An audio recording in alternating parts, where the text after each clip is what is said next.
مولانا محمدا عبده ورسوله اما بعد فاعوذ باللہ من الشیطان الرجیم بسم اللہ الرحمن الرحیم یرفع اللہ الذین آمنوا منکم والذین اوتوا العلم درجات آمنت باللہ صدق اللہ العظیم وقال النبی علیہ الصلاة والتسلیم اقرأوا القرآن فإنه یأتی یوم القیامة شفیعا لأصحابی صدق رسولہ النبی الامین الکریم ونحن علی ذلک لمن الشاہدین والشاکرین والحمد للہ رب العالمین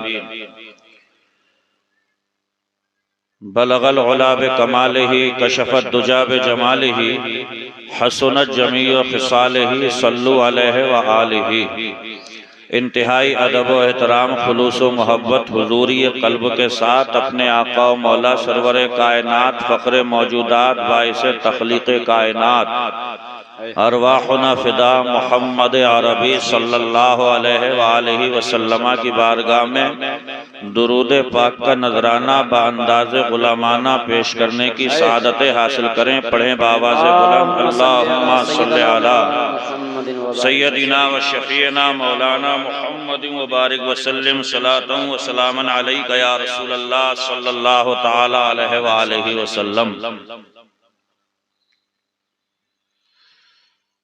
ہم نے اب یہ سوچا ہے ذہنیت کو بدلیں گے۔ ہم نے اب یہ سوچا ہے ذہنیت کو بدلیں گے۔ ہم نے اب یہ سوچا ہے ذہنیت کو بدلیں گے۔ وقت کب بدلتا ہے؟ آدمی بدلتے ہیں۔ یہ آج کی ہماری تقریر کی تھیم ہے اور بہت اچھی تھیم شاعر اہل سنت ناصر سبحانی صاحب قبلہ نے عطا فرما دی۔ مزاج سے ٹکرا گیا، شعر اچھا لگ گیا، سوچ رہا ہوں یہیں سے شروع ہو جاؤں کہ ہم نے اب یہ سوچا ہے کہ ذہنیت کو بدلیں گے۔ ہم نے اب یہ سوچا ہے ذہنیت کو بدلیں گے۔ اسی کے ارد گرد گھومتے ہوئے انشاءاللہ تعالی ایک مرکز پہ آ کے ہماری تقریر ختم ہو جائے گی اور میں کوشش کروں گا کہ تھوڑی دیر یہاں پر بیٹھ کر اپنے آنے کا اور آپ کے سننے کا حق ادا کر دوں۔ یہ تعلیمی کانفرنس مدرسہ فیضان تاج الشریعہ کے زیر اہتمام منعقد ہے۔ اللہ تبارک و تعالی اس کا فیضان ہم تمام احباب اہل سنت کو عطا فرمائے۔ آمین۔ مدرسے کے بانی مبانی نہایت ہی لائق صد احترام حضرت حافظ و قاری فہیم الزما صاحب ازہری، ماشاءاللہ وہ اس کی دیکھ ریکھ کرتے ہیں اور انہی کی دیکھ ریکھ میں یہ مدرسہ دن 11ویں رات 12ویں ترقی کر رہا ہے۔ اللہ تعالیٰ اس میں مزید عروج و ارتقاء عطا فرمائے۔ آمین۔ کئی تقریریں آپ نے سماعت کر لی ہوں گی، میرے بعد میں خصوصی خطاب جن کا سننا ہے آپ تک ان کا نام پہنچ گیا ہوگا۔ لائق صد احترام حضرت علامہ مفتی سید فیضان میاں صاحب قبلہ رامپوری، انشاءاللہ خصوصی خطاب ان کا ہم اور آپ سنیں گے۔ ایک بہترین شاعر آپ تک پہنچیں گے، انہیں سماعت کرنا ہے۔ اس وقت ہم شروع ہو رہے ہیں، آپ سب کو مل کے ہمیں سماعت کرنا ہے۔ جی انشاءاللہ۔ قرآن مجید فرقان حمید کی آیت کریمہ آج کے خطاب کے لیے چنی۔ اللہ رب العزت ارشاد فرماتا ہے یرفع اللہ الذین آمنوا منکم والذین اوتوا العلم درجات، کہ اللہ تبارک و تعالی ایمان والوں کے اور جنہیں علم دیا گیا ان کے درجے بلند فرماتا ہے۔ سبحان اللہ سبحان۔ درجے بلند فرمانے والا اللہ پاک ہے۔ اب ظاہر سی بات ہے کہ جن کے درجات اللہ تبارک و تعالی بڑھا دے تو ان کے گھٹانے کی کوشش نہیں کرنا چاہیے۔ جی بے شک۔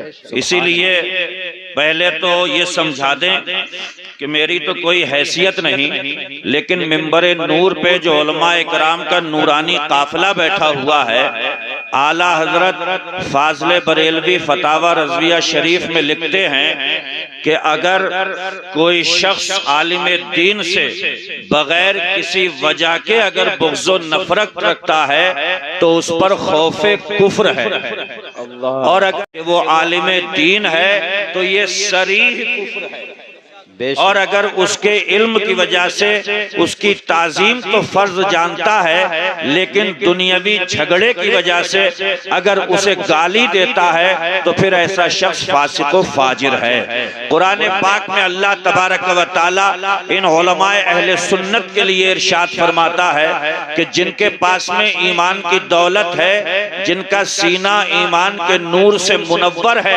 اللہ ان کا تو درجہ بلند فرماتا ہے، لیکن جن کے سینوں میں علم کی دولت ہے ان کا درجہ نہیں، کئی درجے بلند فرماتا ہے۔ اب آپ دیکھیے آج مدرسہ فیضان تاج الشریعہ سے جو بچے اپنے سینے میں قرآن حکیم کی دولت لے کر کے نکلیں گے، ان کا مقام و مرتبہ ابھی یہ ہے کہ پہلے وہ میلاد میں کوئی ایک نعت پڑھتے ہیں، ابھی وہ نیچے ہی بیٹھا کرتے ہیں، الحمدللہ اب وہ عالمیت کی ڈگر پہ جب شروع ہوں گے تو وہاں سے اٹھ کر کے ممبر نور پہ بیٹھیں گے۔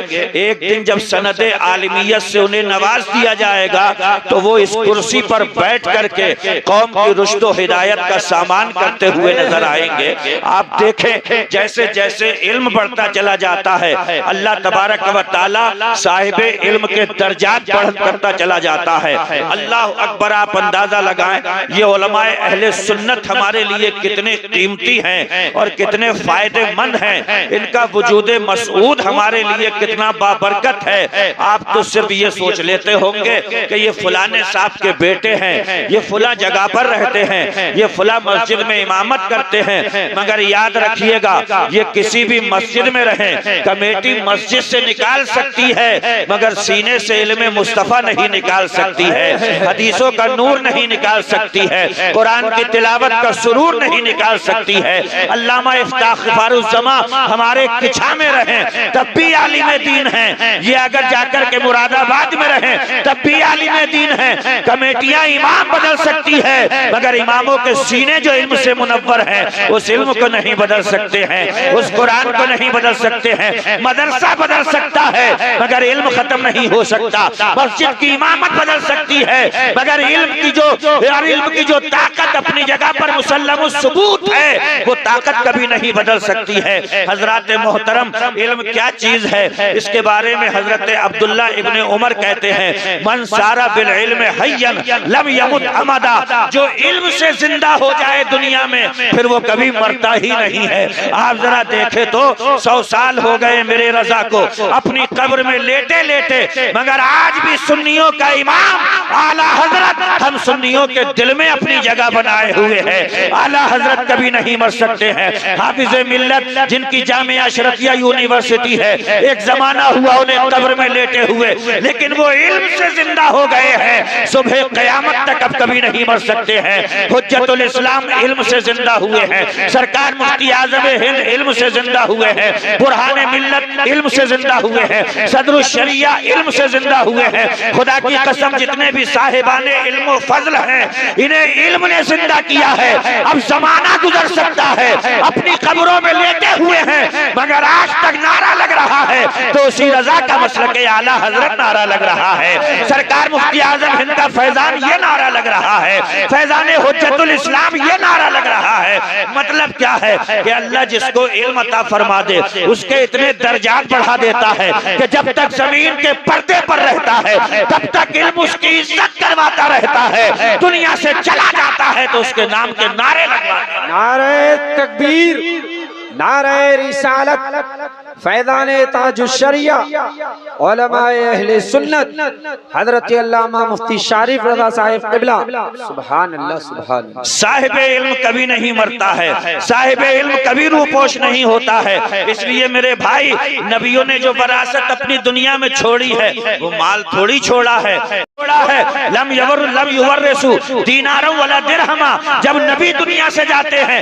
تو پیسہ چھوڑ کے نہیں جاتے، بنگلہ چھوڑ کے نہیں جاتے، زمین جائیداد چھوڑ کے نہیں جاتے، بلکہ نبیوں کی وراثت یہ علم ہے۔ اس علم سے جو جتنا لے لیتا ہے نبیوں کی وراثت سے وہ اتنا ہی حصہ پا لیا کرتا ہے۔ اب اس میدان میں آگے بڑھیے، آگے نکلیے، اور آپ کیوں سوچ لیتے ہیں کہ جب تک پورے عالم دین نہیں بنیں گے تب تک کام نہیں چلے گا؟ ہم تو یہ کہتے ہیں آپ علم دین سیکھنے کی نیت سے اپنے گھر سے نکلا کریں، مسجد میں جایا کریں، اور یہ نیت کر لیا کریں کہ شریعت کا کوئی مسئلہ سیکھنا ہے، ہمیں قرآن کی کوئی آیت سیکھنا ہے، ہمیں وضو کا طریقہ سیکھنا ہے۔ سنیے حدیث پاک، مصطفیٰ جان رحمت ارشاد فرماتے ہیں من جاءہ الموت وہو یطلب العلم، اگر کوئی علم طلب کرتے کرتے اس دنیا سے مر بھی جائے لیکن علم طلب کرنے میں نیت کیا ہونا چاہیے؟ لیحیی بہ الاسلام، علم اس لیے سیکھ رہے ہیں تاکہ ہم اس کے ذریعے اسلام کو زندہ کر دیں، تعلیمات اسلام کو زندہ کر دیں، اسلام کے پرچم کو زندہ کر دیں۔ علم سیکھنے کی نیتیں بھی مختلف ہو سکتی ہیں۔ ہم نے دیکھا ہے کہ پورے سال داڑھی چھوٹی رہتی ہے، رمضان آتے ہیں تو داڑھی بھی بڑھ جاتی ہے۔ اب اگر حفظ قرآن کا مطلب یہ ہے کہ صرف رمضان کا نذرانہ لینا ہے تو یاد رکھیے گا یہ علم فائدہ نہیں پہنچا سکتا۔ حافظ قرآن اس لیے بننا ہے کہ حافظ قرآن کا سینہ، خدا کی قسم قرآن کے علوم کا مدینہ اگر بن جائے تو ہم نے تو یہ دیکھا کہ ایک نان مسلم ہے جو قرآن پڑھنا تک نہیں جانتا ہے، قرآن کو صبح صبح کھولتا ہے اور ہر لائن پہ انگلی رکھ کے کہہ رہا ہے جو بھی صحیح ہے، جو بھی صحیح ہے، جو بھی صحیح ہے۔ نان مسلم ہے، پتہ نہیں یہ کیا ہے، لیکن اتنا جانتا ہے کہ مسلمانوں کا گرنتھ ہے، اللہ کی کتاب ہے، خدا کی قسم موت برحق ہے، انتقال ہو گیا، چتا پہ لٹایا گیا، آگ لگائی گئی، دنیا کی آگ جلانے کا نام نہیں لیتی۔ بستی والوں نے گھر جا کر کے پوچھا یہ تو بتاؤ ساری زندگی کھلی کتاب ہے اس کی، کوئی ایسا عمل بھی ہے جسے ہم نہیں جانتے؟ اس کی بیوی نے کہا ہاں ایک ایسا کام ہے اس کا جس کے بارے میں صرف مجھے پتا ہے، یہ جب صبح کو اٹھتا ہے، ہاتھ دھوتا ہے، منہ دھوتا ہے اور مسلمانوں کے گرنتھ قرآن کو کھول کے انگلی چلا کے ہر سطر پہ کہتا ہے جو بھی صحیح ہے، جو بھی صحیح ہے، جو بھی صحیح ہے۔ خدا کی قسم ایک نان مسلم اس عرش کی بلندیوں سے نازل ہونے والی کتاب پر خالی انگلی چلا کر کے اتنا کہہ دے کہ یہ بھی صحیح ہے، یہ بھی صحیح ہے، اسے دنیا کی آگ نہ جلائے۔ حافظ قرآن اگر کوئی حفظ کرے تو اس نیت کے ساتھ میں کرے کہ اگر سینہ قرآن کے علوم کا مدینہ بن گیا تو جب ایک کافر کو یہ بھی صحیح ہے کہنے کی برکت سے دنیا کی آگ نہ جلا سکی تو جس حافظ قرآن کے سینے میں 30 پارے ہوں گے اسے جہنم کی آگ کیسے؟ سبحان اللہ، سبحان اللہ، نعرہ تکبیر، نعرہ رسالت، حضرت علامہ مفتی شریف رضا صاحب قبلہ زندہ باد، زندہ باد، سبحان اللہ۔ مگر ذہنیت کب بدلے گی پیارے؟ ذہنیت تو ہمیں اور آپ کو بدلنا ہے۔ میں مخالف نہیں ہوں، فتوے مت لگا دینا میرے اوپر، مگر یار یہ بھی کون سا طور طریقہ ہے کہ جس نے پوری زندگی کبھی قرآن کھول کر نہیں دیکھا اس کے نام کے 100 قرآن بخشے جا رہے ہیں، 200 قرآن بخشے جا رہے ہیں۔ ایصال ثواب کا منکر نہیں ہوں، ایصال ثواب کا میں انکار نہیں کر رہا ہوں، میں تو کہنا یہ چاہتا ہوں یہ بھی زندگی جینے سے کیا فائدہ ہے کہ 65 سال کی زندگی ملی اس میں کبھی یہ توفیق ہی نہیں ملی کہ ایک مرتبہ قرآن کو یار پڑھ کے لیتا، کبھی کھول کے اسے دیکھ لیتا، الحمد شریف سیکھ لیتا امام سے اور کہتا کہ آج تو میں قرآن کھولوں گا، اس لیے کہ قرآن کھولو تو ثواب ہے، چومو تو ثواب ہے، دیکھو تو ثواب ہے۔ میں نے الحمدو ہی سیکھی ہے، اسے زبانی نہیں پڑھوں گا، قرآن کھول کے پڑھوں گا تاکہ پڑھنے کا بھی ثواب مل جائے، قرآن کو دیکھنے کا بھی ثواب۔ زندہ باد، زندہ باد، سبحان اللہ، سبحان اللہ، سبحان اللہ، سبحان اللہ۔ ایسی زندگی سے کیا فائدہ کہ 50 قرآن بخشے جا رہے ہیں؟ کس کو؟